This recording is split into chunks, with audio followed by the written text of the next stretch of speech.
ইসলামের ইতিহাসে সৃষ্টির সূচনা লগ্ন থেকে এখন পর্যন্ত আমরা দেখতে পাই অনেক কিছু ঘটে গেছে। ইতিহাস অনেক কিছুর অনেক ঘটনা প্রবাহের সাক্ষ্য বহন করে আছে। সামনে মুহররমের 10 তারিখে আশুরা আসবে। আশুরার ইতিহাস একটি মহান ইতিহাস। আশুরার ইতিহাসে যেভাবে পৃথিবীর সূচনার সংবাদ রয়েছে, আশুরার ইতিহাসে বিভিন্ন জায়গায় মুসলমানদের যেভাবে বিজয় রয়েছে, ঐতিহ্য নির্ভর ইতিহাস।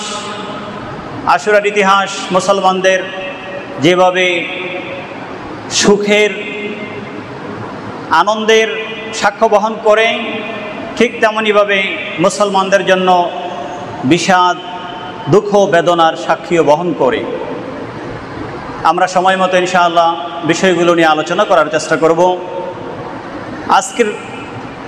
আজকের জুমাতে আমরা যে বিষয়টি নিয়ে আলোচনা করার ইচ্ছা পোষণ করছি, আল্লাহ রাব্বুল আলামিন যদি তৌফিক দান করেন, আহলে বাইতে আতহার, প্রিয় নবী সরকার কায়নাতের আহলে বাইত এর ভালোবাসা, তাদের মর্যাদা। আহলে বাইতের ভালোবাসা ঈমান, এর বিপরীত হচ্ছে কুফর। আহলে বাইতের ভালোবাসা ঈমানের পরিচায়ক। আহলে বাইতের ভালোবাসার মাধ্যমে ব্যক্তি মুমিন হিসাবে পরিচিতি লাভ করবে আল্লাহ রাসূলের দরবারে, দুনিয়াতে এবং আখিরাতে, এবং তার শেষ পরিণতি পুরস্কার হিসাবে রব্বে করিম তাকে জান্নাত নসিব করবেন ইনশাআল্লাহ তাআলা। আর আহলে বাইতের সাথে যদি এর বিপরীত কোনো অবস্থানে কেউ থাকে, এর বিপরীত কোনো অবস্থা তার অন্তরে ধারণ করে, তাহলে সেটা হবে কুফরি, সেটা কুফর। এই বিপরীত অবস্থা নিয়ে যদি সে দুনিয়া থেকে বিদায় গ্রহণ করে, তাহলে সে আল্লাহ এবং রাসূল পাক সাল্লাল্লাহু আলাইহি সাল্লামের ক্রোধ নিয়ে, আল্লাহ রাসূলের রেজাবন্দির বিপরীতে তাদের অসন্তুষ্টি নিয়ে কবরের দিকে সে চলে যেতে হবে। তার জন্য কবর, বারজাক, আখেরা এবং শেষ পরিণাম অত্যন্ত ভয়ানক। তার জন্য আখেরাত জিন্দেগি শূন্য হয়ে থাকবে। আজকে এই বিষয়টি আমরা আলোচনা করার চেষ্টা করব। ওমা তৌফিক ইল্লা বিল্লাহ। মুসল্লিয়ানে কেরাম, পবিত্র কালামুল্লাহ শরীফের মধ্যে আমরা দেখতে পাই মহান আল্লাহ রাব্বুল আলামিন আহলুল বাইত, আহলে বাইত শব্দটিকে তিনি 2 বার উল্লেখ করেছেন। পবিত্র কালামুল্লাহ শরীফের মধ্যে রব্বুল আলামিন আহলুল বাইত শব্দটিকে একে একে 2 বার উল্লেখ করেছেন। একবার তিনি উল্লেখ করেছেন হজরতে ইব্রাহিম আলাইহিস সালামের পরিবারের ক্ষেত্রে, আরেকবার উল্লেখ করেছেন সরকারে দু জাহার পরিবারের ক্ষেত্রে। একবার উল্লেখ করা হয়েছে হজরতে সারা আলাইহিস সালামকে কেন্দ্র করে রহমতুল্লিল আলমিনের পূর্বপুরুষ মুসলিম জাতির আদি পিতা হজরতে ইব্রাহিম আলাইহিস সালামের পরিবারকে নিয়ে। আরেকবার উল্লেখ করা হয়েছে আমাদের প্রিয় নবী সাল্লাল্লাহু আলাইহি ওয়াসাল্লামের পরিবারকে নিয়ে। আল্লাহ রাব্বুল আলামিন সূরাত হুদ, কোরআনে কারীমের 11 নম্বর সূরা, 12 নম্বর পাড়ায় সূরাত হুদের মধ্যে আহলে বাইত শব্দটি প্রথমে উল্লেখ করেন, যেটা ইব্রাহিম আলাইহিস সালামকে ঘিরে ছিল। ইরশাদ হচ্ছে আউযু বিল্লাহি মিনাশ শাইতানির রাজীম, বিসমিল্লাহির রহমানির রহিম। وامرأته قائمة فضحكت فبشرناها بإسحاق ومن وراء إسحاق يعقوب قالت يا ويلتى أألد وأنا عجوز وهذا بعلي شيخا إن هذا لشيء عجيب قالوا أتعجبين من أمر الله رحمة الله وبركاته عليكم أهل البيت إنه حميد مجيد صدق الله مولانا العظيم وصدق رسوله النبي الحبيب الكريم। ইব্রাহিম আলাইহিস সালামের সময়ে কওমে লূত তারা তাদের অসভ্যতায় সমাজকে নষ্ট করে দিয়েছিল, ওই সম্প্রদায়কে তারা নষ্ট করে দিয়েছিল। পুরুষে পুরুষে ব্যভিচারের মাধ্যমে, সমকামিতার মাধ্যমে তারা পরিবারের সিস্টেমকে, পৃথিবীতে আল্লাহ রাব্বুল আলামিন বংশধারার যে সিস্টেমকে বজায় রেখেছেন সেই সিস্টেমের বিপরীতে তারা চলেছিল। হজরতে লূত আলাইহিস সালামের পক্ষ থেকে মাধ্যমে ওনার জাতিকে, সম্প্রদায়কে বারবার হুঁশিয়ার করা হয়েছে, বারবার নিষেধ করা হয়েছে এ ধরনের অপকর্ম থেকে। যদিও আফসোসের বিষয়, বর্তমান সমাজে এই শতাব্দীতে, একবিংশ শতাব্দীতে আমরা দেখতে পাচ্ছি সারা পৃথিবীতে, পৃথিবীর বিভিন্ন পরাশক্তির যে দেশগুলো রয়েছে এই দেশগুলোতে সেই সমকামিতাকে তারা রাষ্ট্র কর্তৃক জোর করে স্বীকৃতি গ্রহণ করেছে। এটা আর এখন নিষিদ্ধ কোনো জিনিস না তাদের কাছে। এবং আমরা কিছুদিন আগে খেয়াল করেছিলাম ট্রান্সজেন্ডার মতবাদের মধ্য দিয়ে, শরীফার মতো এই ধরনের গল্পের মধ্য দিয়ে আমাদের দেশেও চেষ্টা করা হয়েছিল সেই সমকামিতা মাধ্যমে আমাদের সমাজকে নষ্ট করা, পরিবারের সিস্টেমকে, বংশধারার সিস্টেম, যে সিস্টেম আল্লাহ রাব্বুল আলামিন কোরআন সুন্নাহর মাধ্যমে সৃষ্টি জগতের শুরু থেকে এ পর্যন্ত দিয়েছেন, ওই সিস্টেমকে ব্যাহত ঘটানোর তারা চেষ্টা করেছিল। আল্লাহ পাকের দরবারে শুকরিয়া, আমাদের দেশে সেটা সফল হয়নি। ওলামায়ে কেরামদের বলিষ্ঠ ভূমিকার মাধ্যমে এবং আমাদের গভর্নমেন্টের পর্যাপ্ত সহায়তা এবং সিদ্ধান্তের মাধ্যমে পাঠ্যপুস্তক থেকে ওই ধরনের নোংরা পাঠকে উচ্ছেদ করা হয়েছে, তুলে নেওয়া হয়েছে এবং সমাজের মধ্যে ওলামায়ে কেরাম মানুষগুলোকে জুমার মসজিদে, মাহফিলে, সব জায়গায় ব্যাপকভাবে তাদেরকে হুঁশিয়ার করে দিয়েছেন। লূত আলাইহিস সালামের জাতিকে বারবার হুঁশিয়ার করা হয়েছে সমকামিতার বিরুদ্ধে, কিন্তু তারা সতর্কতা গ্রহণ করেনি। মনে হচ্ছিল তাদের জন্য যদি আল্লাহর পক্ষ থেকে আযাব এসে যায় এটাই তাদের জন্য ভালো হবে। আল্লাহর পক্ষ থেকে কেমন যেন তারা আযাবের অপেক্ষা করছিল। ফেরেশতারা চলে আসলেন হজরত ইব্রাহিম আলাইহিস সালামের ঘরে। যারা ওই ধরনের অপকর্মে লিপ্ত তাদের জন্য আযাবের সংবাদ নিয়ে আল্লাহ রাব্বুল আলামিন এই কথাটি কোরআনে কারীমের সূরা হুদের 68-69 নম্বর আয়াতে উল্লেখ করেন। এবং পরবর্তীতে যেই ঘটনাটি এসেছে, ওয়া আমরাতুহু কায়িমাতুন, তারা যখন হজরত ইব্রাহিম আলাইহিস সালামের সাথে কওমে লূতের অবস্থা নিয়ে বর্ণনা করছিল, ইব্রাহিম আলাইহিস সালামের স্ত্রী হজরত সারা আলাইহিস সালাম ইব্রাহিম আলাইহিস সালামের পাশেই দাঁড়ানো ছিলেন। ওয়া আমরাতুহু কায়িমা, ওনার স্ত্রী পাশে দাঁড়ানো ছিলেন। ফাদাহিকাত, তিনি এই কথাগুলো শুনে শুনে হাসছিলেন যে পুরুষে মহিলাদেরকে বাদ দিয়ে, বিবাহ সম্পর্ক বাদ দিয়ে পুরুষ যা করছে এটা অত্যন্ত হাস্যকর বিষয়, অত্যন্ত লজ্জাস্কর বিষয়, চরিত্রহীনদের কাজ, কোনো চরিত্রবান ব্যক্তির কাজ এগুলো হতে পারে না। ফাদাহিকাত, তিনি হাসছিলেন। ফাবাশশারনাহা বিইসহাকা, রব্বে করিম বলছেন তখনই আমি আমার ফেরেশতাদের মাধ্যমে সারা আলাইহিস সালামকে আমি সংবাদ দিলাম, অচিরেই তোমার উদরে আমার নবী হজরত ইসহাক আলাইহিস সালামের আগমন ঘটে যাবে। ইসহাক আলাইহিস সালাম ইসমাইল আলাইহিস সালামের ভাই। ইসমাইল আলাইহিস সালাম হচ্ছেন সরকারে কায়নাত, যার নসলে পৃথিবীতে আগমন করেছেন ইব্রাহিম আলাইহিস সালামের সন্তান, যিনি ইব্রাহিম আলাইহিস সালামের পরীক্ষায় উত্তীর্ণ হয়ে নিজেকে জবাহ করার জন্য ছুরির নিচে উৎসর্গ করেছিলেন। আল্লাহ ইব্রাহিম আলাইহিস সালাম এবং ইসমাইল আলাইহিস সালাম উভয়ের পক্ষ থেকে ওই সময় কোরবানি কবুল করে নিয়েছিলেন। ইব্রাহিম আলাইহিস সালামের দুজন স্ত্রীর মধ্যে হজরতে হাজারা আলাইহিস সালামের ঘরে ইসমাইল আলাইহিস সালাম দুনিয়াতে আগমন করেন, আর হজরতে সারা আলাইহিস সালামের ঘরে হজরত ইসহাক আলাইহিস সালাম দুনিয়াতে আগমন করেন। হজরত ইসহাক আলাইহিস সালামের ব্যাপারে তিনি দুনিয়াতে অচিরেই আগমন করবেন, হজরত সারা আলাইহিস সালামের উদরে তিনি আগমন করবেন। আল্লাহ বলেন আমি এই সংবাদটি হজরত জিবরিল আমিনের মাধ্যমে আমার নবী ইব্রাহিমকে দিয়ে, আলাইহিস সালামকে দিয়ে, সারা আলাইহিস সালামকে এই সুসংবাদটুকু আমি দিলাম। ফাবাশশারনাহা বিইসহাকা, এবং আমি এটাও বলে দিলাম অমিন ওয়ারা ইসহাকা ইয়াকুব, যে শুধু এটাই না, যে ইসহাক আলাইহিস সালাম তিনি যখন বড় হবেন, বিবাহ শাদী করবেন, সংসার করবেন, ওনার উদরে, ওনার নসলে, ওনার পৃষ্ঠদেশে, ওনার স্ত্রীর উদরে আবার আগমন করবেন ওনারই সাহেবজাদা হজরত ইয়াকুব আলাইহিস সালাম, যে ইয়াকুব আলাইহিস সালামের ঘরে হজরত ইউসুফ আলাইহিস সালাম দুনিয়াতে আগমন করেছিলেন। সূরাত ইউসুফের মধ্যে এবং সূরা আম্বিয়া সহ বিভিন্ন জায়গায়, সূরা হুদ সহ আল্লাহ রাব্বুল আলামিন এর বিস্তারিত বর্ণনা দিয়েছেন। অমিন ওয়ারাই ইসহাক ইয়াকুব, যখন সারা আলাইহিস সালামকে এই সংবাদটি দিল যে আপনার ঘরে অচিরেই ইসহাক আলাইহিস সালাম দুনিয়াতে আগমন করবেন, তিনি তখন বৃদ্ধ হয়ে গিয়েছিলেন।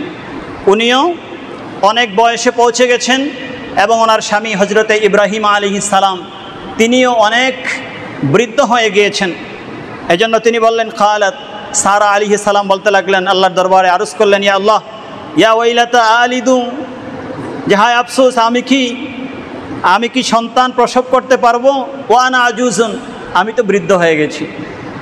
কারণ এটা স্বাভাবিক সিস্টেম, যখন স্বাভাবিকভাবে 40-এর উপরে হয় বা 60-এর উপরে, 50-60-এর উপরে তো কল্পনাই করা যায় না, 40-এর উপরে বর্তমানে দেখা যায় ধারণ ক্ষমতা স্বাভাবিকভাবে হারিয়ে ফেলে বর্তমান অবস্থায়, আর স্বাভাবিকভাবে 60-এর উপরে তো বয়স আরও অনেক বেশি হয়ে গিয়েছে। এজন্য হজরত সারা আলাইহিস সালাম বললেন, আলিদু আনা আজুসুন, আমার কি সন্তান হবে? আমি তো বৃদ্ধ হয়ে গিয়েছি। ওয়াহাজা বা আলী শেখা, আর এই যে আমার স্বামী হজরত ইব্রাহিম আলাইহিস সালাম তিনিও তো বৃদ্ধ হয়ে গিয়েছেন, আমাদের সন্তান কিভাবে হবে? ইন্নাহাদা লাশাইউন আজীব, তিনি বললেন এটা তো অত্যন্ত আশ্চর্যজনক বিষয়, আমরা বৃদ্ধ হয়ে গিয়েছি, আমাদের সময় পার হয়ে গিয়েছে, তারপরেও আল্লাহ আমাদেরকে সন্তানের সুসংবাদ দিচ্ছেন, এটা তো মহান আশ্চর্যের বিষয়। ক্বালু, ফেরেশতারা বললেন, আতা'জাবিন, হে সারা আলাইহিস সালাম, আপনি কি আশ্চর্য হচ্ছেন? মিন আমরিল্লাহ, আল্লাহর কুদরত নিয়ে। আল্লাহর কুদরতের জন্য কোনো বয়সের সীমাবদ্ধতা নাই। আল্লাহ, যে আল্লাহ পিতামাতা ছাড়া সন্তান দিতে পারেন, হজরতে ইব্রাহিম হজরতে আদম হাওয়া আলাইহিস সালামকে দিয়েছেন, যে আল্লাহ বাবা ছাড়া সন্তান দিতে পারেন, হজরতে ঈসা আলাইহিস সালামকে দিয়েছেন, সেই আল্লাহ তার কুদরতে বৃদ্ধ অবস্থায়ও তিনি সন্তান দিতে পারেন। এজন্য বলছেন, আতা'জাবিনা মিন আমরিল্লাহ, আপনি কি আল্লাহর কুদরতে আশ্চর্য হচ্ছেন?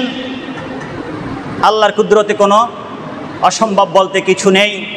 তারপরে বলছেন, ইরশাদ হচ্ছে, রহমাতুল্লাহি ওয়া বারাকাতুহু আলাইকুম আহলাল বাইত ইন্নাহু হামিদুম মাজিদ, হে আহলে বাইত, ইব্রাহিম আলাইহিস সালামের পরিবার, রহমাতুল্লাহি, আল্লাহর রহমত, ওয়া বারাকাতুহু, এবং আল্লাহর পক্ষ থেকে বরকত, আলাইকুম, আপনাদের উপরে, আহলাল বাইতি, হে আহলে বাইত। সুবহানাল্লাহ। আল্লাহ এখন থেকে প্রায় 5000 বছর পূর্বে, প্রিয় নবী সাল্লাল্লাহু থেকে প্রায় 3.5 থেকে 4000 বছর পূর্বে প্রিয় নবী সাল্লামের বংশধর, যার বংশে তিনি এসছেন, প্রিয় নবী সাল্লাম ঊর্ধ্বতন পুরুষ, বংশধর না, ঊর্ধ্বতনে যিনি ছিলেন, উপরে যিনি ছিলেন, ইব্রাহিম আলাইহিস সালামের পরিবারের ক্ষেত্রে আল্লাহ বলছেন, রহমাতুল্লাহি ওয়া বারাকাতুহু আলাইকুম আহলাল বাইত, হে আহলে বাইত, আপনাদের উপরে আল্লাহর রহমত, আপনাদের উপরে আল্লাহর বরকত। সুবহানাল্লাহি বিহামদিহি, ইন্নাহু হামিদুম মাজিদ, নিশ্চয়ই তিনি অধিক প্রশংসিত, অধিক সম্মানিত। আমরা দেখতে পাচ্ছি আহলে বাইত শব্দটি আল্লাহ কোরআনে কারিমে ইব্রাহিম আলাইহিস সালামের পরিবারের ক্ষেত্রে ব্যবহার করলেন, এবং কিভাবে ব্যবহার করলেন? স্বাভাবিকভাবে না, ব্যবহারটা করলেন রহমাতুল্লাহি ওয়া বারাকাতুহু, যে আপনাদের উপরে আল্লাহর রহমত, আপনাদের উপরে আল্লাহর বরকত। সুবহানাল্লাহ বলবেন না? আপনারা কি দেখাতে পারবেন পৃথিবীতে কোনো পরিবারের উপরে আল্লাহ এইভাবে পরিবারকে সম্বোধন করে আয়াত নাজিল করেছেন, আবার বলেছেন তোমাদের উপরে সব সময় আল্লাহর রহমত থাকবে, তোমাদের উপরে সব সময় আল্লাহর বরকত থাকবে? পৃথিবীতে এমন কোনো পরিবারকে আপনারা দেখেছেন? আছে এমন কোনো পরিবার? দুটি পরিবারের সন্ধান পাওয়া যায় কোরআনে কারীমের মধ্যে।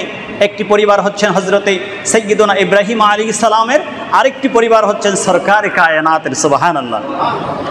ইব্রাহিম আলাইহিস সালামের পরিবারের কথা তো আল্লাহ সূরাত হুদের মধ্যে বললেন, তো সরকারে কায়নাতের পরিবারের কথা আল্লাহ কোথায় বললেন? এজন্য আসুন, এটা তো 12 পারার কথা, আমরা 22 পারার দিকে চলে যাই। 12 পারায় সূরাত হুদের মধ্যে আল্লাহ যেভাবে ইব্রাহিম আলাইহিস সালামের পরিবারের কথা বললেন, ঠিক তেমনিভাবে 22 পারায় সূরাতুল আহজাবের মধ্যে আল্লাহ সরকারে কায়নাতের পরিবারের আলোচনা করলেন। সুবহানাল্লাহ, সুবহানাল্লাহ। সরকারে কায়নাতের পরিবারের আলোচনা যখন আল্লাহ করলেন কোরআনে কারীমের মধ্যে, তিনি এটা বুঝিয়ে দিলেন এই পরিবারের নাম যতদিন পর্যন্ত, এই কোরআন যতদিন পর্যন্ত থাকবে, কোরআনে কারীমের মধ্যে এই পরিবারের আলোচনা ততদিন পর্যন্ত থাকবে। তোমরা আমার হাবিবের পরিবারকে পছন্দ করো বা না করো, আহলে বাইতকে পছন্দ করো বা না করো, যতদিন কোরআন পড়বে আহলে বাইত আমার নবীর পরিবারের কথা তোমাদেরকে স্মরণ করতে হবে। সুবহানাল্লাহ। এর বাহিরে সেকেন্ড কোনো অপশন নাই, দ্বিতীয় কোনো অপশন নাই। তাওআন ওয়া কারহান, আপনি চান বা না চান, ইচ্ছায় অনিচ্ছায় আল্লাহর হাবিবের বংশধর আহলে বাইত পরিবার, আল্লাহর হাবিবের আহলে বাইতের কথা স্মরণ করতে হবে, পড়তে হবে। সূরাতুল আহজাবের মধ্যে এই জন্য ইরশাদ হচ্ছে ইউরিদুল্লাহু লিইউযহিবা আনকুমুর রিজসা আহলাল বাইতি ওয়া ইউতাহহিরাকুম তাতহীরা। সুবহানাল্লাহ, সুবহানাল্লাহ।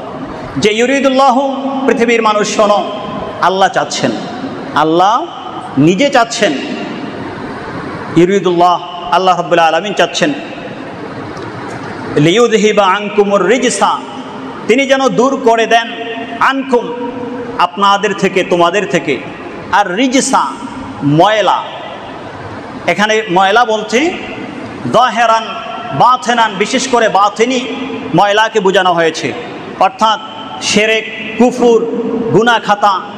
আল্লাহ রাব্বুল আলামিন তিনি চাচ্ছেন ইউরিদুল্লাহু লিইউযহিবা, দূর করে দিতে, আনকুম আপনাদের থেকে, আর রিজসা ময়লা, গুনাহ খাতা, শিরক, কুফরি, ভ্রষ্টতা, আহলাল বাইত আপনাদের থেকে, মানে কাদের থেকে? হে আহলে বাইত, হে নবী পরিবারের সদস্য যারা রয়েছেন, তিনি চাচ্ছেন আপনাদের থেকে ময়লা দূর করে দিতে, আপনাদেরকে পুত পবিত্র করতে। ইউরিদুল্লাহু লিইউযহিবা আনকুমুর রিজসা আহলাল বাইতি ওয়া ইউতাহহিরাকুম তাতহীরা, শুধু পুত পবিত্র না, শুধু ময়লা দূর করবেন তা না, তিনি চাচ্ছেন আপনাদেরকে পরিপূর্ণভাবে পুত পবিত্র করতে। যেমন আমাদেরকে যখন তিনি বলেছেন সূরা আহজাবের মধ্যে ওয়াসাল্লিমু তাসলিমা, তোমরা আমার হাবিবকে স্বাভাবিকভাবে সালাম দিলে হবে না।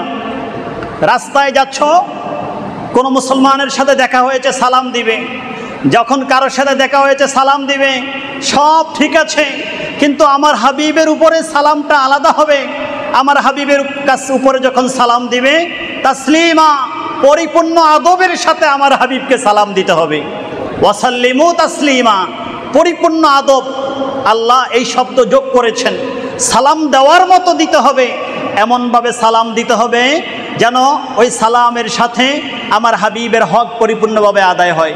ঠিক তেমনইভাবে হাবিবের সালামের ক্ষেত্রে বললেন পরিপূর্ণ আদবের সাথে সালাম দিতে হবে, সালামের মতো করে সালাম দিতে হবে।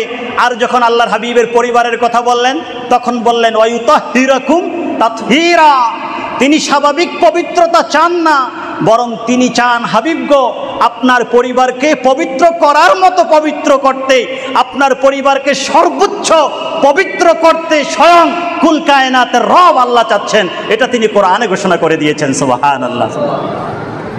কি মনে করছেন আমরা দিন রাত আল্লাহর দরবারে দোয়া করি, আল্লাহুম্মা জাআলনা মিনাত তাওয়াবিন ওয়া জাআলনা মিনাল মুতাতাহহিরিন ওয়া জাআলনা মিন ইবাদিকাস সালিহিন ওয়া জাআলনা মিনাল্লাযিনা লা খাউফুন আলাইহিম ওয়া লা হুম ইয়াহজানুন। আপনারা যখন উজু করেন, আমরা যখন উজু করি, উজু করার পরে আকাশের দিকে তাকিয়ে শাহাদাত পড়ি, আল্লাহুম্মা জাআলনা মিনাত তাওয়াবিন পড়ি ওয়া জাআলনা মিনাল মুতাতাহহিরিন, আল্লাহ আমাদেরকে তাওবাকারীদের অন্তর্ভুক্ত করো, আল্লাহ আমাদেরকে মুতাতাহহিরিন, আপনি যাদেরকে পুত পবিত্র করেছেন তাদের অন্তর্ভুক্ত করো। তো একটু আগেই তো আমি উজু করলাম, আবার আল্লাহর কাছে কেন চাচ্ছি? অর্থাৎ আল্লাহ একটু আগে উজু করে আমার শরীরের জহিরি পবিত্রতা অর্জন করেছি, আল্লাহ এখন দোয়া করছি জহিরি পবিত্রতার সাথে সাথে আপনি আমাদেরকে বাতিনি পবিত্রতাও দান করুন। সুবহানাল্লাহ। তো এটা তো আমরা আল্লাহর কাছে চাচ্ছি, উজু করার পরে, নামাজের পরে, দিন রাত চাচ্ছি, বারবার চাচ্ছি। আর আল্লাহর হাবিবের বংশধর পরিবারের ক্ষেত্রে ভিন্নটি বললেন যে আমরা চাচ্ছি আমাদেরকে পবিত্র করো আল্লাহ, আর আল্লাহ বললেন আমি চাচ্ছি হাবিবগো আপনার পরিবারকে, আপনার আত্মীয় স্বজন, আপনার বংশধরকে আমি আল্লাহ নিজেই চাচ্ছি তাদেরকে পুত পবিত্র রাখতে। সুবহানাল্লাহ। দুইটা জিনিস, একটা হচ্ছে আমাদের পক্ষ থেকে চাওয়া, আর আরেকটা হচ্ছে আল্লাহ নিজেই চায়। দুইটার মধ্যে পার্থক্য আছে কি নাই বাবা? বলুন, দুইটার মধ্যে পার্থক্য আছে কি নাই? একটা হচ্ছে আমি চাচ্ছি, এই জন্য বলা হয় খলিলুল্লাহ যিনি আল্লাহকে সন্তুষ্ট করতে চায়, আর হাবিবুল্লাহ আল্লাহ যাকে খুশি করতে চায়। খলিলুল্লাহ আর যিনি আল্লাহকে ভালোবাসতে চায়, আল্লাহর ভালোবাসার দিকে এগিয়ে যেতে চায়। আর হাবিবুল্লাহ আল্লাহ স্বয়ং যাকে ভালোবাসতে চায়, সব সময় কিভাবে তার হাবিবকে কাছে টেনে আনতে পারবে সেই ইচ্ছা আল্লাহ পোষণ করে। এটা হচ্ছে বান্দার পক্ষ থেকে যখন হয়ে যায়। ইব্রাহিম আলাইহিস সালাম করেছিলেন, এই জন্য তিনি খলিলুল্লাহ। আল্লাহর পক্ষ থেকে হাবিব পাকের দিকে হয়েছিল, এই জন্য তিনি হাবিবুল্লাহ। আমাদের পক্ষ থেকে আমরা আল্লাহর কাছে দোয়া করি আমাদেরকে পুত পবিত্র করার জন্য, আর আল্লাহ নিজেই চায় আহলে বাইত যেন সবসময় পুত পবিত্র থাকুক। সুবহানাল্লাহ, সুবহানাল্লাহ। আপনারা বলেন, আহলে বাইতের মর্যাদার জন্য এর চেয়ে বেশি কিছু দরকার আছে? এর চেয়ে বেশি কিছু তো দরকার নাই। কেউ যদি বুঝে, কোরআনে কারীমের এই আয়াত যদি কেউ তেলাওয়াত করে, তাহলে পার্থক্য হয়ে যাবে।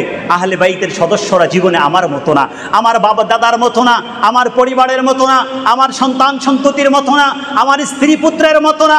আহলে বাইতের সদস্যদের উদাহরণ সারা পৃথিবীর মধ্যে তারা একা, তাদের মতো এই রকম পরিবার পৃথিবীতে কখনো আসে নাই, কিয়ামত পর্যন্ত পৃথিবীতে কখনো আসবে না। ঠিক কিনা বলে?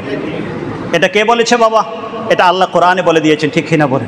আল্লাহ রাব্বুল আলামিন কোরআনে কারীমের মাত্র একটি আয়াতের মাধ্যমে আমাদেরকে আল্লাহর হাবিব পাক সাল্লামের পরিবার, সন্তান সন্ততি, আল্লাহর হাবিব পাক সাল্লামের সাথে সম্পৃক্ত যারা রয়েছেন, আত্মীয় স্বজনের মর্যাদা বুঝার তৌফিক আল্লাহ আমাদের সবাইকে দান করুন। আল্লাহুম্মা আমিন। এই জন্য বারবার কোরআনে কারীমের এই আয়াতটি পড়বেন। আল্লাহ রাব্বুল আলামিন যেন আহলে বাইতের পরিপূর্ণ ভালোবাসা, প্রেম আমাদেরকে দান করেন। আমরা যেন তাদের প্রেম নিয়ে কাল কিয়ামতের ময়দানে আল্লাহর হাবিবের কাছে হাউজে কাউসারের পানির জন্য যেতে পারি। যখন যাব তখন যেন একদিকে আহলে বাইতের প্রেম আমাদের থাকে, আরেকদিকে হুব্বে রাসূল থাকে। দুইটি নিয়ে যেন আমরা আল্লাহর হাবিবের দরবারে হাউজে কাউসারে দাঁড়াতে পারি, তিনি যেন কবুল করেন। এজন্য বলুন আল্লাহুম্মা আমিন। একটু মহব্বতে দরুদ শরীফ পড়ুন। সালাতুন ইয়া সালামুন ইয়া হাবিবাল্লাহ আলাইকুম সালাতুন ইয়া সালামুন ইয়া হাবিবাল্লাহ। মুসল্লিয়ানে কেরাম, আহলে বাইত কারা? আল্লাহ যে কোরআনে কারীমে বললেন, এরশাদ হচ্ছে যে তিনি চাচ্ছেন, হে আহলে বাইত আপনাদেরকে পুত পবিত্র করতে। আহলে বাইত কারা? ওলামায়ে আহলে সুন্নাহ ওয়াল জামাআহ এই বিষয়টা নিয়ে আমাদেরকে যে সিদ্ধান্ত দিয়েছেন, ইমাম ইবনু হাজারুল আসকালানী রহমতুল্লাহ আলাইহি বুখারী শরীফের সর্বশ্রেষ্ঠ ব্যাখ্যা গ্রন্থ ফাতহুল বারী কিতাবের মধ্যে উল্লেখ করেছেন। ইমাম বদরুদ্দিন আইনী রহমতুল্লাহ আলাইহি বুখারী শরীফের আরেকটি শ্রেষ্ঠ ব্যাখ্যা গ্রন্থ উমদাতুল কারি শরহ সহিহুল বুখারী কিতাবের মধ্যে উল্লেখ করেছেন।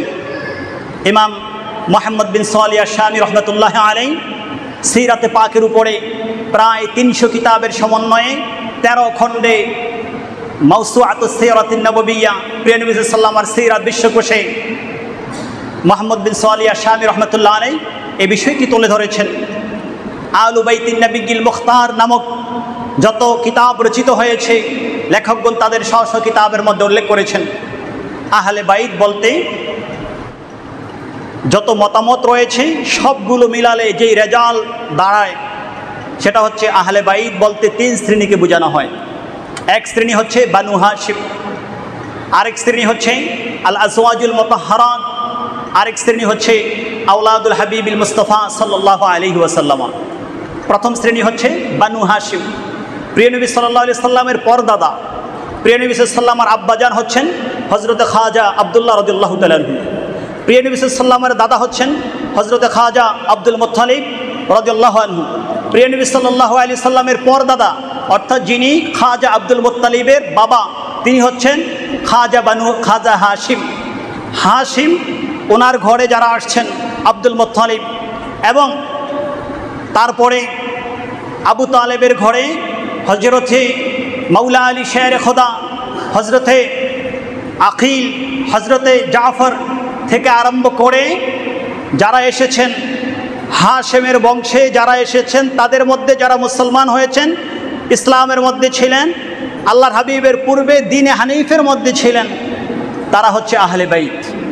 এক, আহলে বাইতের দ্বিতীয় শ্রেণী হচ্ছে সিরিয়ালে যারা আজওয়াজ আল মুতাহহারাত, প্রিয় নবী সাল্লাল্লাহু আলাইহি সাল্লামের স্ত্রীগণ। প্রিয় নবী সাল্লাল্লাহু আলাইহি সাল্লামের 11 জন, আমাদের মা জননীগণ 11 জন ছিলেন। ওনারা সকলে হচ্ছেন আহলে বাইত। এই জন্য আল্লাহ ওয়াকারনা ফি বুয়ুতিকুন্না, এই আয়াত আহলাল বাইতি, এই আয়াতের শুরুতে ওয়াকারনা ফি বুয়ুতিকুন্না ওয়ালা তাবাররুজনা তাবাররুজাল জাহিলিয়াতিল উলা, আজওয়াজে মুতাহহারাতদেরকে কেন্দ্র করে আল্লাহ আয়াত নাজিল করেছেন যে হে আজওয়াজে মুতাহহারাত, আল্লাহর হাবিবের, আমার হাবিবের স্ত্রীগণ, আপনারা অন্যান্য মহিলাদের মতো ঘর থেকে বের হবেন না। ওয়ালা তাবাররুজনা তাবাররুজাল জাহিলিয়াতিল উলা, পূর্ববর্তী জাহিলি যুগে যেভাবে মহিলারা গায়ের কাপড় খুলে অর্ধ উলঙ্গ অথবা উলঙ্গ অবস্থায় রাস্তায় বের হতো, আপনারা আমার হাবিবের স্ত্রী, আপনারা এভাবে ঘর থেকে বের হবেন না। আল্লাহ তার হাবিবের স্ত্রীদের মাধ্যমে সারা পৃথিবীতে কিয়ামত পর্যন্ত যত মুসলমান নরনারী আসবে, মা বোন আসবে, সবার জন্য একই বিধান দিয়ে দিলেন, ওয়াকারনা ফি বুয়ুতিকুন্না ওয়ালা তাবাররুজনা তাবাররুজাল জাহিলিয়াতিল উলা, পর্দার সাথে সকল মা বোন থাকতে হবে। এটা আল্লাহ আমার কোরআনে, আমাদের কোরআনের মধ্যে আল্লাহর হাবিবের পবিত্র স্ত্রীগণ আমাদের মাদের মাধ্যমে সকল মোমেনদেরকে, সকল মোমেনা নারীদেরকে আল্লাহ রাব্বুল আলামিন কোরআনের মধ্যে নির্দেশ দিয়ে দিলেন। তো আল্লাহর দ্বিতীয় শ্রেণী হচ্ছে আল্লাহর হাবিব পাক সাল্লাল্লাহু আলাইহি ওয়াসাল্লামের পবিত্র স্ত্রী যারা, আর তৃতীয় শ্রেণী হচ্ছে রাসূল করিম সাল্লাল্লাহু আলাইহি ওয়াসাল্লামের নসল মুবারক থেকে, রাসূল করিম সাল্লাল্লাহু আলাইহি ওয়াসাল্লামের বংশ থেকে যারা এসেছেন, কিয়ামত পর্যন্ত আসবেন, তারা সবাই, তারা আহলে বাইত। তিন শ্রেণীকে আহলে বাইত বলা হয়।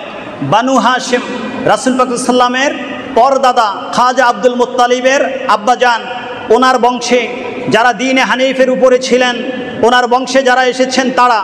দুই নম্বর হচ্ছে রাসূল করিম সাল্লাল্লাহু আলাইহি ওয়াসাল্লামের পবিত্র স্ত্রীগণ, এবং তিন নম্বরে হচ্ছে আহলে বাইত বলতে যাদেরকে বোঝায়, যাদেরকে বলি আমরা আওলাদে রাসূল। আওলাদে রাসূল এটা খাস শব্দ। আওলাদে রাসূল বললে তো রাসূল পাকের স্ত্রীগণ আমাদের মাদেরকে বুঝাবে না, কারণ আওলাদ মানে সন্তান, আওলাদ মানে সন্তান। আওলাদ বলতে বনু হাশিমকে বুঝাবে না। আওলাদে রাসূল যখন আমরা বলি, তখন এটা দ্বারা উদ্দেশ্য হয় প্রিয় নবী সাল্লাল্লাহু আলাইহি ওয়াসাল্লামের বংশ থেকে যারা এসেছে, ওনার পবিত্র নসল থেকে যারা এসেছে, কিয়ামত পর্যন্ত যারা আসবে তারা। আর আহলে বাইত শব্দটি ব্যাপক। আহলে বাইত শব্দ বলতে এই তিন শ্রেণীকে বোঝানো হয়। যাই হোক, আল্লাহর হাবিব পাক সাল্লাল্লাহু আলাইহি ওয়াসাল্লাম আহলে বাইতদের ব্যাপারে অনেক হাদিস বর্ণনা করেছেন। আহলে বাইতদের ব্যাপারে অনেক হাদিস এসেছে। বিসি স্যারকে সামনে আসার জন্য অনুরোধ করছি। আহলে বাইতদের ব্যাপারে পবিত্র কালামুল্লাহ শরীফে আল্লাহ আয়াত যেভাবে নাজিল করেছেন, সরকারে কায়নাত আহলে বাইতদের ব্যাপারে হাদিসে পাকের মধ্যে বিভিন্ন হাদিস বর্ণনা করেছেন। আপনারা পাশাপাশি একটা জিনিস মনে রাখবেন যে আহলে বাইত বলতে যখন আমরা বুঝি আহলে বাইত প্রিয় নবী সাল্লাল্লাহু আলাইহি সাল্লামের বংশধর, তখন যেন আমাদের উপরে, আমাদের কাছে এই রকম প্রশ্ন না আসে যে বংশ তো সাব্যস্ত হয় ছেলের দ্বারা, বংশ কখনো মেয়ের দ্বারা সাব্যস্ত হবে না। আপনার বংশ সাব্যস্ত হবে আপনার সাহেবজাদা, আপনার সাহেবজাদির মাধ্যমে না, আপনার সাহেবজাদার মাধ্যমে, আপনার ছেলে সন্তানের মাধ্যমে। তো আল্লাহর হাবিব পাক সাল্লাল্লাহু আলাইহি ওয়াসাল্লামের তো বিবাহিত কোনো ছেলে সন্তান ছিল না। আল্লাহর হাবিব পাক সাল্লাল্লাহু আলাইহি ওয়াসাল্লামের কোনো সন্তান বিবাহ পর্যন্ত পৌঁছে নাই। তার আগেই আল্লাহ তাদেরকে আল্লাহর দরবারে ডেকে নিয়ে গিয়েছেন, আল্লাহ দরবারে চলে গেলেন। আল্লাহর হাবিবের সাহেবজাদা যারা ছিলেন, ওনাদের তো কোনো সন্তান ছিল না, তাহলে আল্লাহর হাবিবের বংশধর কিভাবে হয়? এই প্রশ্ন সাবধান, আপনারা কখনো করবেন না। আপনাদের মধ্যে যেন না আসে এই ধরনের প্রশ্ন, যার কারণে আমি আপনাদেরকে আগেই সতর্ক করে দিচ্ছি। এই ধরনের প্রশ্ন এসেছিল আবু জাহেলের কাছে, এই ধরনের প্রশ্ন ওই সময়ের মক্কার কাফেরদের কাছে এসেছিল, যার কারণে সরকারে কায়নাতের একে একে সব সাহেবজাদাগণ যখন দুনিয়া থেকে বিদায় গ্রহণ করলেন, তখন তারা আল্লাহর হাবিবকে কষ্ট দেওয়ার জন্য বলতে লাগলেন যে ইয়া মুহাম্মদ, যে হে মুহাম্মদ সাল্লাল্লাহু আলাইহি ওয়াসাল্লাম, যে তুমি তো আবতার। নাউজুবিল্লাহ বলেন। আল্লাহর হাবিবকে তারা গালি দিল যে আবতার, আবতার মানে নির্বংশ, তুমি আর কেউ নাই, তুমি দুনিয়া থেকে চলে যাওয়ার সাথে সাথে তোমার ইসলামকে ধরে রাখার মতো পৃথিবীতে আর কেউ থাকবে না। কারণ স্বাভাবিকভাবে সন্তানের মায়া বেশি থাকে। পিতা যা লালন করেছেন, ধারণ করেছেন, পিতা যেই পথে চলেছেন সেটাকে রক্ষা করার জন্য এটার মায়া সন্তানের বেশি থাকে। তারা এই দৃষ্টিভঙ্গিতে তারা বলেছিল, হে মুহাম্মদ সাল্লাল্লাহু আলাইহি সাল্লাম, তুমি তো নির্বংশ হয়ে গেছো, সুতরাং তোমার ইসলাম আর বেশি দিন টিকে থাকবে না। কিন্তু এই পাপিষ্ঠের দল তারা জানে না, তারা যেভাবে ইসলামকে, আল্লাহর হাবিবের মিশনকে আল্লাহর হাবিবের বংশধরের মাধ্যমে পৃথিবীর মধ্যে টিকিয়ে রাখবে, ঠিক তেমনিভাবে আল্লাহর হাবিবের সাহাবায়ে কেরাম হযরত আবু বকর, ওমর, ওসমান, আলী রাদিয়াল্লাহু তাআলা আলাইহিম আজমাইনের মাধ্যমেও কিয়ামত পর্যন্ত এই দিনকে টিকিয়ে রাখবে। ঠিক কিনা বলেন? এটার সাক্ষী আমরা যদি টিকিয়ে না রাখতো, যদি একদিকে ইমামে হুসাইন আলাইহিস সালাম রাদিয়াল্লাহু তাআলা আনহু কারবালার ময়দানে শাহাদাত বরণ করে ইসলামকে টিকিয়ে না রাখতেন, আরেক দিক থেকে হযরত আবু বকর, ওমর, ওসমান, আলী রাদিয়াল্লাহু তাআলা আলাইহিম আজমাইন বিভিন্ন যুদ্ধের ময়দানে তাগুতি শক্তির বিরুদ্ধে সংগ্রাম করে ইসলামকে সম্মিলিতভাবে টিকিয়ে না রাখতেন, তাহলে ১৫০০ বছর ধরে এই ইসলাম আজ পর্যন্ত আমাদের মাঝে আসতো না। ঠিক কিনা বলেন? তাদের কারণে আমরা দেখতে পাচ্ছি পৃথিবীর মধ্যে প্রায় ২০০ কোটি মুসলমান এখন পৃথিবীতে আছে, যদিও আমাদের আওয়াজ দুর্বল। ৮০ লাখ ইহুদির বিরুদ্ধে আমরা প্রায় ২০০ কোটি মুসলমান সংগ্রাম করতে পারি না। আমরা ভয় পাই, আমরা ভীরু হয়ে গিয়েছি। আমরা এখন আর সিংহ শাবক না, আমরা বিড়ালের বাচ্চা হিসাবেও পরিচয় দিতে আমাদের লজ্জা হচ্ছে। আল্লাহ যেন আমাদেরকে শৌর্য বীর্য দান করেন, ঈমানি পরিচয় যেন আল্লাহ আমাদের সবাইকে দান করেন, আল্লাহুম্মা আমিন। তো আল্লাহর হাবিব পাক সাল্লাল্লাহু আলাইহি সাল্লামের সন্তান যখন দুনিয়া থেকে চলে গেলেন, তখন বলল, হে মোহাম্মদ, তুমি আফতার, নির্বংশ হয়ে গেছো। আল্লাহর হাবিব কষ্ট পেলেন। আল্লাহ রাব্বুল আলামিন চান না আমার হাবিব কষ্ট পাক। আবু জাহেল আল্লাহর হাবিবকে এই গালিটা দিতে দেরি আল্লাহ রাব্বুল আলামিন জিবরিলকে পাঠিয়ে আল্লাহর হাবিবের জন্য এবং এই উম্মতের জন্য সুসংবাদ নিয়ে কোরআন নিয়ে আসলেন, সূরাতুল কাউসার নাজিল করে দিলেন। সুবহানাল্লাহ। এরশাদ হচ্ছে, হাবিব গো, ইন্না আতাইনাকা আল কাউসার। হাবিব গো শোনেন, ইন্না আতাইনাকা, অবশ্যই হাবিব আমি আপনাকে দান করেছি আল কাউসার, আমি দান করেছি। তারা এখন আপনাকে গালি দিয়েছে, এখন নতুন করে দান করছি না। আতাইনাকা, হাবিব গো ইতিপূর্বেই তো আমি আপনাকে দান করেছি আল কাউসারা। দুনিয়া আখিরাতের যত কল্যাণ হতে পারে সব কল্যাণ, সব ভালো জিনিসগুলো, সব কল্যাণগুলো আমি আপনার কদমের নিচে দান করে দিয়েছি। সুবহানাল্লাহ। ইন্না আতাইনাকা আল কাউসার। আল কাউসার হচ্ছে, এক হচ্ছে হাউজে কাউসার, এটার আরেকটি ব্যাখ্যা হচ্ছে দুনিয়া আখিরাত আল খাইয়াল কাসীরা, যত কল্যাণ আছে সব কিছু। ইন্না আতাইনাকা আল কাউসার ফাসাল্লি লিরাব্বিকা ওয়ানহার। সুতরাং হাবিব গো, আপনার প্রভুর নামাজ পড়ুন এবং সময় মতো কোরবানি করুন। তারপরে কি বললেন? ইন্না শানিয়াকা হুয়াল আবতার। হাবিব, যারা আপনাকে নির্বংশ বলবে, যারা বলবে আপনার বংশ দ্বারা কেটে গেছে, যারা বলবে আপনার বংশ নাই, কিয়ামত পর্যন্ত থাকবে না, আমি আল্লাহ তাদের বিরুদ্ধে ঘোষণা করে বলছি, প্রকৃতপক্ষে তারাই নির্বংশ, তাদের অস্তিত্ব দুনিয়াতে থাকবে না, কিয়ামতেও তাদের অস্তিত্ব খুঁজে পাওয়া যাবে না। ঠিক কিনা বলেন? এজন্য সাবধান, আবু জাহেলের সাথে সুর মিলিয়ে কখনো এই কথা বলার চেষ্টা করবেন না আল্লাহর হাবিবের বংশধর নাই। পৃথিবীর মধ্যে আল্লাহ বংশ টিকিয়ে রাখার সিস্টেম করেছেন ছেলেদের মাধ্যমে, কিন্তু সরকারে কায়নাত তো অন্যদের মতো না বাবা।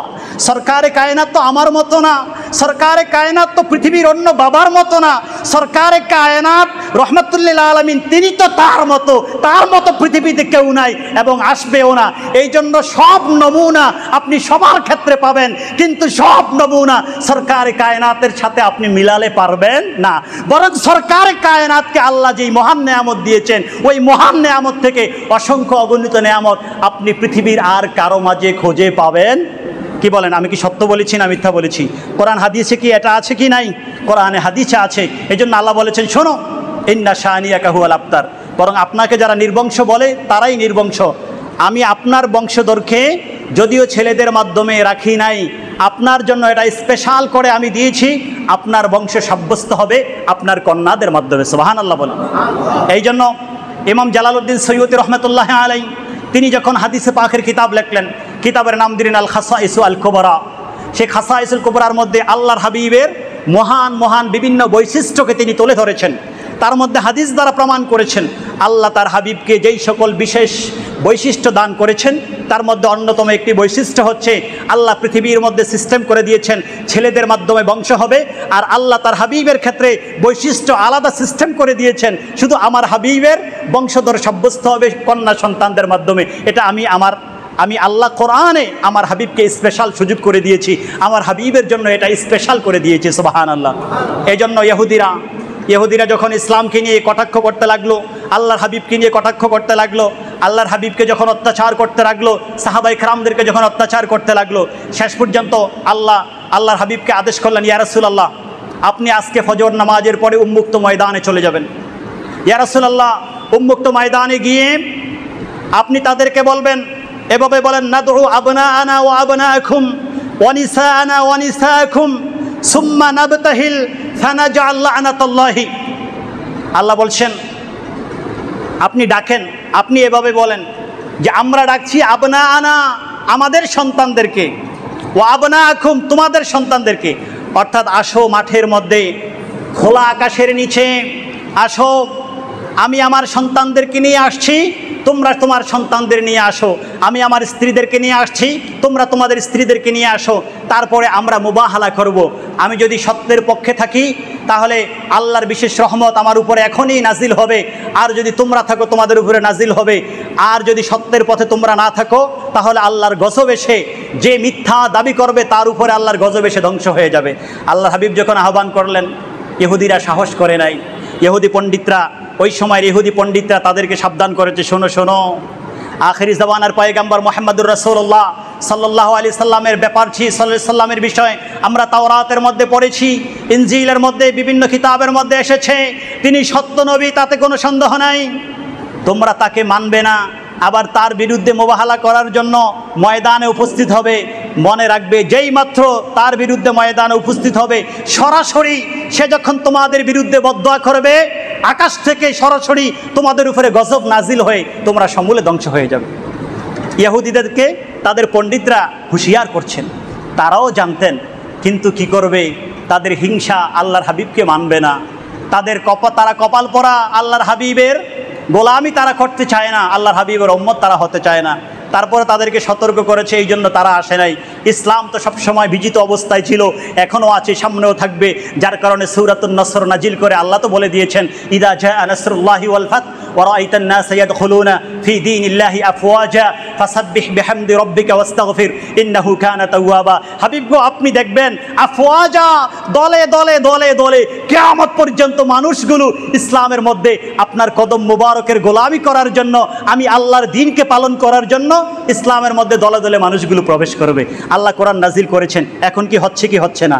বলুন, হচ্ছে কি হচ্ছে না? পশ্চিমা বিশ্ব ভয় পাচ্ছে 2050-এর মধ্যে সারা পৃথিবীতে, বর্তমানে সারা পৃথিবীতে মুসলমানদের সংখ্যা, বিশেষ করে তরুণ যুবক মুসলমানের সংখ্যা যেভাবে বাড়ছে, তারা ভয় পাচ্ছে 2050-এর মধ্যে আমেরিকা থেকে আরম্ভ করে সেই ওই বিশ্বে মুসলমানদের সংখ্যা প্রায় 80 থেকে 90% হয়ে যাবে।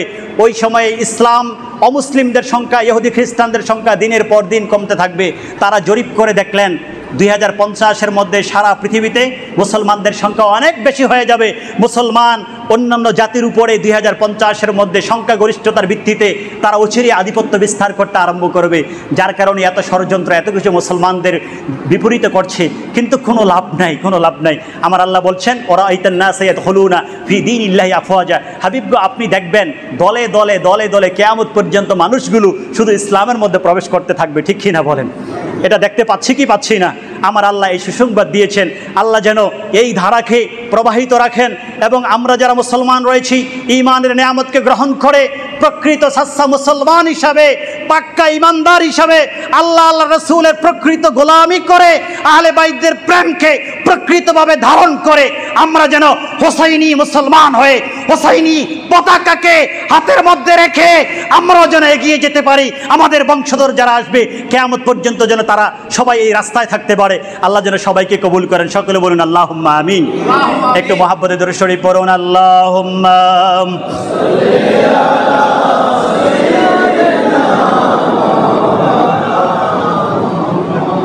ওয়া আলা আলি মাওলানা মুহাম্মদ মুসল্লিয়ানে কেরাম। এজন্য আল্লাহর হাবিব পাক সাল্লাল্লাহু আলাইহি সাল্লামের বংশধর সাহেবজাদা আল্লাহর হাবিব পাক সাল্লামের পুত্র সন্তানদের মাধ্যমে পৃথিবীতে নেই। আল্লাহর হাবিব পাক সাল্লামের বংশধর, এটা আল্লাহর হাবিবের কন্যাদের মাধ্যমে আল্লাহ জারি রেখেছেন। এটা রাসূল করিম সাল্লাল্লাহু আলাইহি সাল্লামের জন্য স্পেশাল আল্লাহ করে দিয়েছেন। এই জন্য আল্লাহর হাবিবকে বলেছেন, আপনি বলেন আবনা আনা। তো আবনা, ওলামায়ে কেরাম এখানে যারা আছেন, মাদ্রাসা শিক্ষিত যারা আছেন তারা বুঝবেন, ইবনুন ছেলে সন্তান, এটার আরবি হচ্ছে, এটার যদি আপনি সিঙ্গুলার করতে যান তখন হবে ইবনুন, আর এটার প্লুরাল যখন করতে যাবেন, বহুবচন যখন করতে যাবেন, তখন হবে আবনা, অর্থাৎ পুত্র সন্তান। তো আল্লাহর হাবিব পাক সাল্লাল্লাহু আলাইহি ওয়াসাল্লামের তো পুত্র সন্তান তখন দুনিয়াতে ছিল না। কারা আসছে? হাদিসে পাক সাক্ষ্য দিচ্ছে কেউ তো আসে নাই, আসছে হযরত ইমাম হাসান আলাইহিস সালাম। আল্লাহ যখন ডাক দিয়েছিলেন, আল্লাহর হাবিব যখন ডাক দিয়েছিলেন, আপনার আমার সন্তানেরা, আল্লাহ কোরআনে সন্তান বলে আয়াত নাজিল করে দিলেন। কারা আসলো? ইমাম হুসাইন আলাইহিস সালাম, ইমাম হাসান আলাইহিস সালাম, ওনারা আসছেন। হাসান হোসাইন আল্লাহর হাবিবের সাথে আসলেন, আর কোরআনে কারিমকে তাদেরকে আবনা বলা হয়েছে। তার মানে অন্যান্য জায়গায় ইবনুন শব্দ ব্যবহার করা হবে নিজের আপন পুত্র সন্তানের ক্ষেত্রে, আর আল্লাহর হাবিবের ক্ষেত্রে ব্যবহার করা হয়েছে নিজের নাতিপুতিদের ক্ষেত্রে ইবনুন শব্দ ব্যবহার করেছেন। অর্থাৎ আল্লাহ তার হাবিবের বংশধরকে মেয়ের মাধ্যমে, সাহেব জাদিদের মাধ্যমে রেখে দিয়েছেন। এটা আল্লাহর হাবিবের জন্য আল্লাহর পক্ষ থেকে স্পেশাল সুযোগ ছিল, স্পেশাল নেয়ামত ছিল। এজন্য আমরা এই বিষয়টি নিয়ে যেন ভুলেও বিভ্রান্তির মধ্যে না পড়ি। আল্লাহ যেন আমাদেরকে তৌফিক দান করেন, সকল বলেন আল্লাহুম্মা আমিন। সময় শেষ হয়ে গিয়েছে। আজকের এই জুমাতে চেয়েছিলাম আহলে বাইতের মর্যাদার ব্যাপারে আলোচনা করব। ইনশাআল্লাহ তাআলা আমরা আহলে বাইতের মর্যাদা বিষয়টি আগামী জুমায় কন্টিনিউ করব। আল্লাহ রাব্বুল আলামিন যেন আহলে বাইতের বিষয়টি আমাদের বুঝার তৌফিক দান করেন, আল্লাহুম্মা আমিন। আজকে যে আলোচনা করেছি সে আলোচনার সামারি করে আমি আমার আলোচনাকে শেষ করছি। আজকের আলোচনার সামারি ছিল আহলে বাইত এই শব্দটি আল্লাহ কোরআনে কারিমে দুই জায়গায় উল্লেখ করেছেন। একবার উল্লেখ করেছেন সূরাত হুদের মধ্যে, যেটা আল্লাহ ইব্রাহিম আলাইহিস সালামের পরিবারের ক্ষেত্রে ব্যবহার করেছেন। আরেক জায়গায় সূরাত আহজাবের মধ্যে বর্ণনা করেছেন, যেটা আল্লাহ আমার নবীর পরিবারের ক্ষেত্রে ব্যবহার করেছেন। আলোচনার আরেকটি পয়েন্ট ছিল আহলে বাইত বলতে ওলামায়ে আহলে সুন্নাহ ওয়াল জামা তিন শ্রেণীকে তারা সীমাবদ্ধ করেছেন। এক শ্রেণী হচ্ছে বনু হাশেম, আরেক শ্রেণী হচ্ছে হজরতে সরকারে কায়নাতের পবিত্র স্ত্রীগণ, আমাদের পবিত্র মাগণ। আরেক শ্রেণী হচ্ছে প্রিয় নবী সাল্লাল্লাহু আলাইহি ওয়াসাল্লামের বংশে যারা আসছেন তারা হচ্ছেন আহলে বাইত। আর আল্লাহ রাব্বুল আলামিন তাদের ক্ষেত্রে কোরআনে কারিমের মধ্যে, এই পরিবারের ক্ষেত্রেই কোরআনে কারিমের মধ্যে আল্লাহ বলেছেন যে আল্লাহ নিজেই চাচ্ছেন তাদেরকে সকল কিছু থেকে পুত পবিত্র করতে। তো আল্লাহ যাদেরকে পুত পবিত্র করতে চান তারা আল্লাহর দরবারে কত বড়, এটা কি আমাদের কারো বুঝতে বাকি আছে? এটা আমাদের কারো বুঝতে বাকি নাই। সাথে সাথে এই জিনিসটাও আমরা বুঝে ফেললাম পৃথিবীর কোনো পরিবারের মতো তাদের পরিবার না। কারণ পৃথিবীর কোনো পরিবারকে আল্লাহ পুত পবিত্র করতে চান এই বলে কোরআনে আয়াত নাজিল করেন নাই, শুধু নাজিল করেছেন সরকারে কায়নাতের পরিবারের ক্ষেত্রে। সুতরাং শুধুমাত্র একটি পরিবারেই আহলে বাইত রয়েছে আল্লাহ যাদেরকে পুত পবিত্র করতে চান। এই জন্য তাদের মেসাল পৃথিবীতে আর কেউ নাই, এই পরিবারের মেসাল পৃথিবীতে আর কেউ নাই। আমার আপনার জন্য ওয়াজিব হচ্ছে আহলে বাইতকে ভালোবাসা, তাদের ভালোবাসায় নিজেদেরকে এগিয়ে দেওয়া। আল্লাহ আমাদের সবাইকে তাদের ভালোবাসা ধারণ করার তৌফিক দান করুন, এবং আল্লাহর হাবিব পাক সাল্লাল্লাহু আলাইহি ওয়াসাল্লামের আদর্শকে তারা যেইভাবে দুনিয়াতে কায়েম করে গেছেন সেই আদর্শে আমাদেরকে চলার তৌফিক দান করুন। আল্লাহুম্মা আমিন। ওয়া আখিরু দাওয়ানা আনিল হামদুলিল্লাহি রাব্বিল আলামিন ওয়া সাল্লাল্লাহু আলা নবিয়িল কারীম।